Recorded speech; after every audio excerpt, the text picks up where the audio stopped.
Dear students, welcome to Elon computer. आज का हम लोग का टॉपिक है what is computer and its generation, यानी कि कंप्यूटर का डिफिनेशन और उसका जनरेशन। ठीक है, चलिए देखते हैं। तो कंप्यूटर के डिफिनेशन के लिए अलग अलग बुक, अलग अलग जगह पे, अलग अलग प्लेटफॉर्म पे अलग अलग तरह का डिफिनेशन आपको प्राप्त होगा, वहाँ पे अलग अलग डिफिनेशन मिलेगा। लेकिन उसमें से एक डिफिनेशन जो है वो सबसे सटीक माना जाता है। उसमें है कि एक कंप्यूटर जो है इलेक्ट्रॉनिक मशीन है जो हमारे द्वारा दिए गए डाटा को, इनपुट को प्रोसेस करता है और प्रोसेस करने के बाद से हमको उसका रिजल्ट प्रदान करता है, हमको उसका रिजल्ट देता है। जैसे कि देखिए यहाँ पे लिखा हुआ है कि एक computer is an electronic machine, यानी कि कंप्यूटर क्या है, एक इलेक्ट्रॉनिक मशीन है जो that takes in data processes, यानी कि हमारे डाटा को प्रोसेस करता है यूजिंग इंस्ट्रक्शन, हमारे इंस्ट्रक्शन को, हमारे द्वारा दिए गए इंस्ट्रक्शन को ले करके और उसको क्या करता है, प्रोसेस करता है, उस पर कार्य करता है। उस पर कार्य करने के बाद से अपना प्रोग्राम लगाने के बाद से and give back A useful result, और उसके प्रति हमारे लिए क्या करता है, रिजल्ट प्रदान करता है, हमको रिजल्ट देता है। ठीक है, तो ये है आपके कंप्यूटर का एक डिफिनेशन। ठीक है, इसके बाद से हम लोग देखते हैं जनरेशन के बारे में। ठीक है, अब है जनरेशन ऑफ कंप्यूटर। तो जब कंप्यूटर बना तो बनने के क्रम में जो है उसके जनरेशन को उसके हार्डवेयर के अनुसार बांट दिया गया, यानी कि जिस कंप्यूटर में जिस तरह का हार्डवेयर हो उतने जनरेशन का कंप्यूटर। ठीक है, बाद में इसको चल करके हार्डवेयर और सॉफ्टवेयर के अनुसार से जनरेशन को बांटा गया। तो मेनली जो है प्रमुख रूप से 5 जनरेशन आपके सामने दिए गए हैं, एक बार इसको वॉच आउट करेंगे। देखिएगा, पहला first generation, second generation, third generation, fourth generation और फिफ्थ जनरेशन। ये 5 जो है आपके जनरेशन है, मेन जनरेशन 5 जनरेशन आपको दिख रहा है। अब 5 जनरेशन को हम लोग लाइन बाई लाइन पढ़ेंगे कि किस जनरेशन में क्या क्या, कौन कौन सा कंपोनेंट लगा, कौन कौन सा उसमें जो है काम हुआ, ये सारा चीज हम लोग उसमें देखेंगे। ठीक है, चलिए आते हैं फर्स्ट जनरेशन ऑफ कंप्यूटर में। तो फर्स्ट जनरेशन कंप्यूटर का पीरियड ऑफ टाइम जो था 1942 से 1945 तक था, यानी कि 1942 से लेकर के 1955 तक। ठीक है, 1942 से 1955 तक पहले जनरेशन का कंप्यूटर लगा। इसमें जो है डिवाइस के रूप में, कंपोनेंट के रूप में इसको चलाने के लिए जो है वैक्यूम ट्यूब का उपयोग किया गया, यूजेज ऑफ वैक्यूम ट्यूब। ठीक है, और इसके अंदर जब वैक्यूम ट्यूब का उपयोग किया तो इसके अंदर कई सारे कंप्यूटर बनकर के आए, जैसे कि आपका एनियक, एडीवैक, एडसेक, यूनिवैक 1 और IBM 701, इतने सारे कंप्यूटर पहले जनरेशन के अंदर डेवलप। ठीक, देन उसके बाद इसमें इंस्ट्रक्शन देने के लिए, इसको इंस्ट्रक्शन देना होता था, यानी इसको काम करवाना होता था, इसका पंच कार्ड का उपयोग करते थे। पंच कार्ड एक होता था, उसको लिख करके उसमें इनपुट करते थे, देन उसके अनुसार हमको रिजल्ट प्राप्त होता था। ठीक है, उसके बाद से इसका कैरेक्टरिस्टिक फीचर देखिएगा, तो इसके फीचर देखिएगा तो fastest computer of those days, यानी कि उस समय ये सबसे ज्यादा जो है फास्ट कंप्यूटर था उस समय का, अपने एरा में, अपने जो भी इनका पीरियड ऑफ टाइम था उसमें सबसे फास्ट जो है वैक्यूम ट्यूब वाला फर्स्ट जनरेशन का कंप्यूटर था।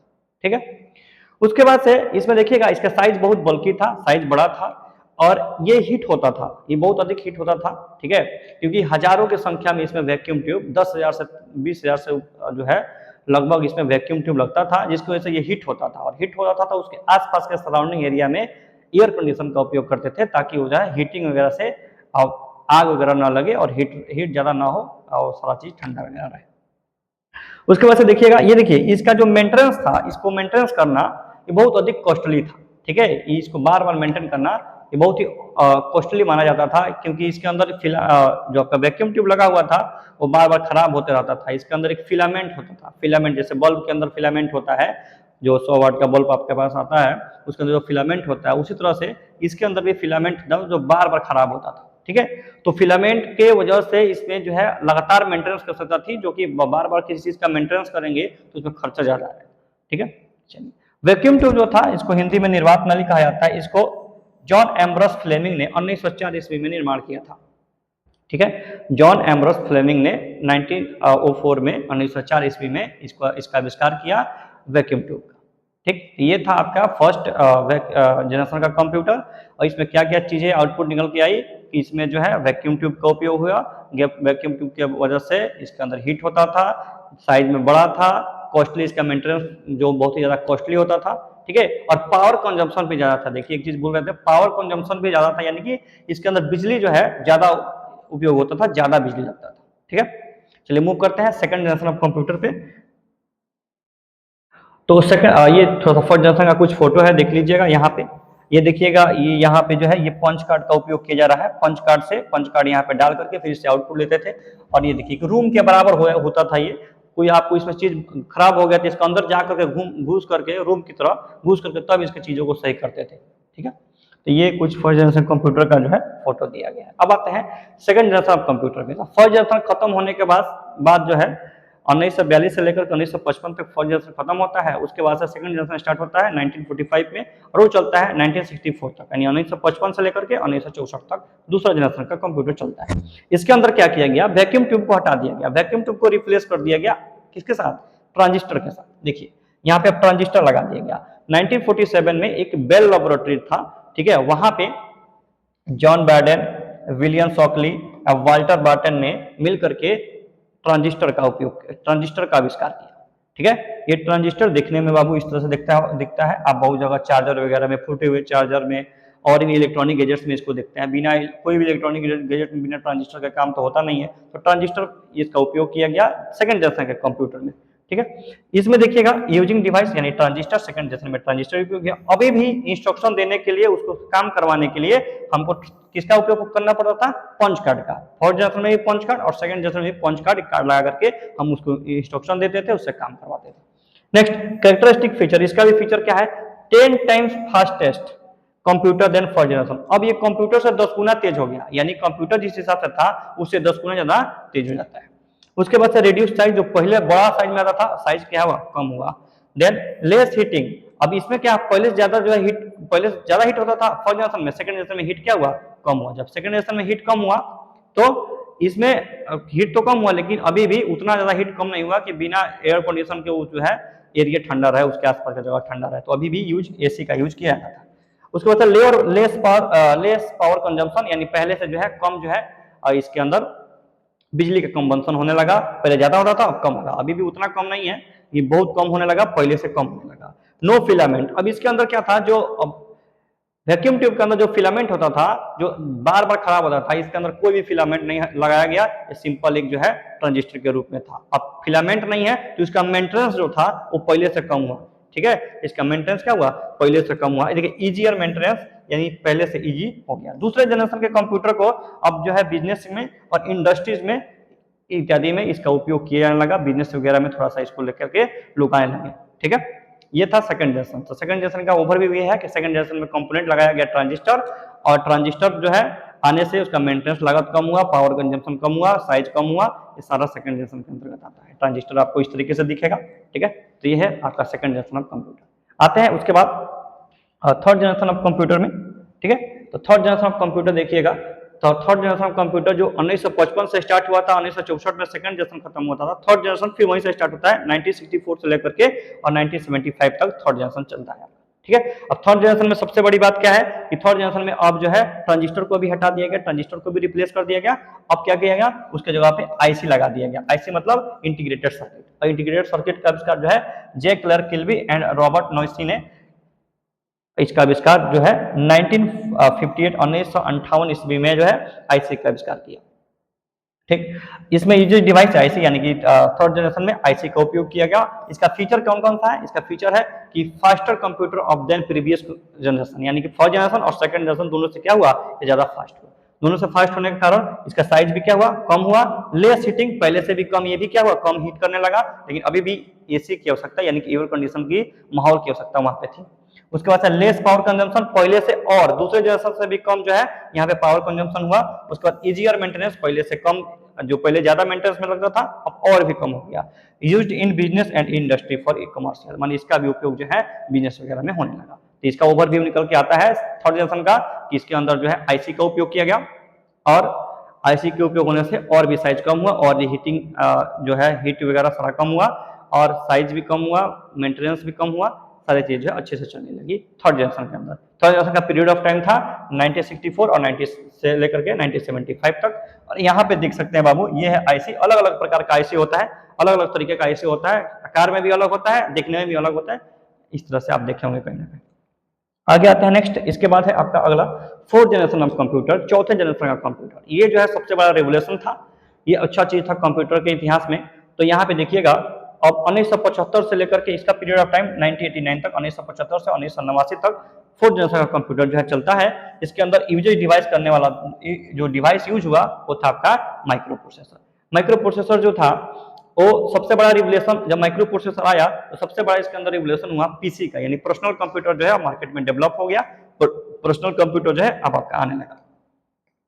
तो यहाँ पे पर्सनल कंप्यूटर इसका सबसे बड़ा जो है रेवोल्यूशन था। कैरेक्टरिस्टिक फीचर में देखिएगा, ये फास्टर हो गया, पहले से फास्ट, उससे स्मॉल हो गया, चीपर मतलब सस्ता हो गया, जिससे जो है आम लोगों तक भी आसानी से जो है आम लोग भी खरीद सकते थे।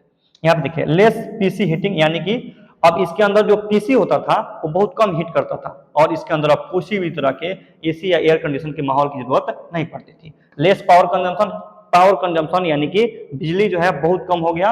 उसके बाद से GUI, इसमें सबसे अधिक जो है, जिसकी वजह से आज हम लोग इसको आसानी से सीख पाते हैं, कोई भी व्यक्ति आसानी से सीख पाता है, उसका सही कारण है GUI यानी ग्राफिकल यूजर इंटरफेस।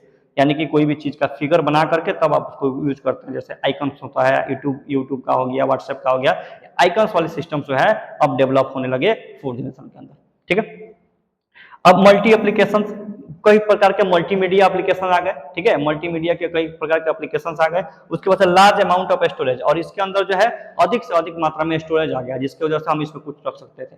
पहले के जनरेशन में स्टोरेज की मात्रा बहुत कम थी, अब जो है फोर्थ जनरेशन के अंदर स्टोरेज जो है ज्यादा आ गया।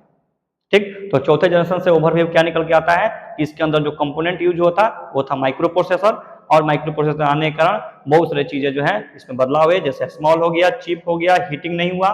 ठीक है, सबसे बड़ा था कि पीसी इसके अंदर आ गया, पर्सनल कंप्यूटर, जिसका उपयोग आम लोग भी कर सकते थे, चीप होने के कारण सब लोग खरीद भी सकते थे। ठीक है, और इसके अंदर मल्टीमीडिया से चीजें आ गई, और ग्राफिकल यूजर इंटरफेस है जिससे चलाना बहुत ही आसान हो गया। ठीक, चलिए मूव करते हैं अगले और आपके लास्ट जनरेशन। अगला जनरेशन है बाबू फिफ्थ जनरेशन ऑफ कंप्यूटर। तो फिफ्थ जनरेशन ऑफ कंप्यूटर क्या कहता है, तो फिफ्थ जनरेशन कंप्यूटर में कंपोनेंट जो था वही कंपोनेंट था माइक्रो प्रोसेसर ही, बस पहले से ज्यादा पावरफुल हो गया। इसका पीरियड टाइम 1989 यानी कि 1989 लेकर के अभी प्रेजेंट टाइम तक ये चल रहा है। इसके अंदर जो माइक्रो प्रोसेसर यूज किया गया वो बहुत अधिक पावरफुल कर दिया, माइक्रो प्रोसेसर ही है लेकिन पावरफुल हो गया। इसके अंदर की पॉइंट में देखिएगा तो आर्टिफिशियल इंटेलिजेंस, ठीक है, और आपका जो है ULSI यानी अल्ट्रा लार्ज स्केल इंटीग्रेशन, ये जो है इस चीज का उपयोग, इस टेक्नोलॉजी का उपयोग किया गया फिफ्थ जनरेशन के अंदर। ठीक है, रेवोल्यूशन में पोर्टेबल पीसी यानी कि जिसको जो है आसानी से लेके जा सकते हैं। ठीक है, आसानी से पोर्टेट करके बंद करके एक जगह से दूसरी जगह लेके जा सकते थे। नोटबुक एक आता है, टैबलेट की तरह आता है।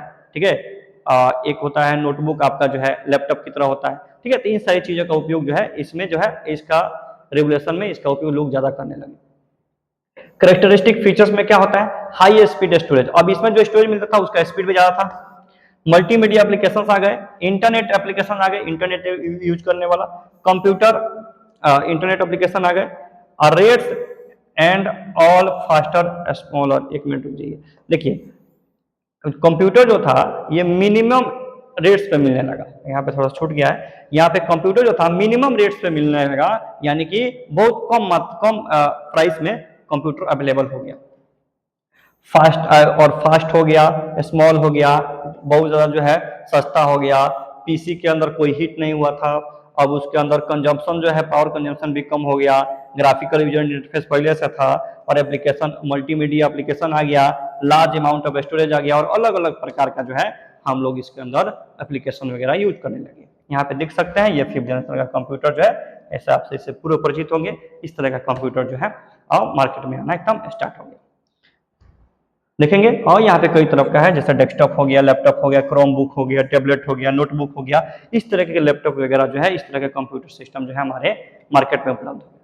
तो ये था हमारा आज का topic, what is computer and its generation. ठीक है, इससे संबंधित कोई भी आपका प्रश्न हो आप जो है कमेंट बॉक्स में कमेंट कर सकते हैं। थैंक यू, मिलते हैं नेक्स्ट वीडियो में, धन्यवाद।